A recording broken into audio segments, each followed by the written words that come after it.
আমরা মনে করি নামাজগত অবস্থায় মারা গেছে উত্তম মৃত্যু, বাবারে খানা খাইতে যে মারা গেছে এটা উত্তম মৃত্যু। সড়ক দুর্ঘটনায় মারা যায়, গমের ঘরে মারা যায়, কত না দুর্ঘটনায় মারা যায়।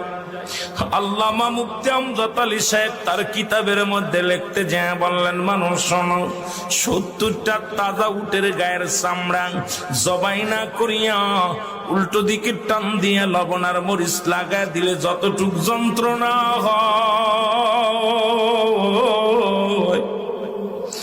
এর চাইতে 70 গুণ যন্ত্রণা হলো একটা সাধারণ মৃত্যু।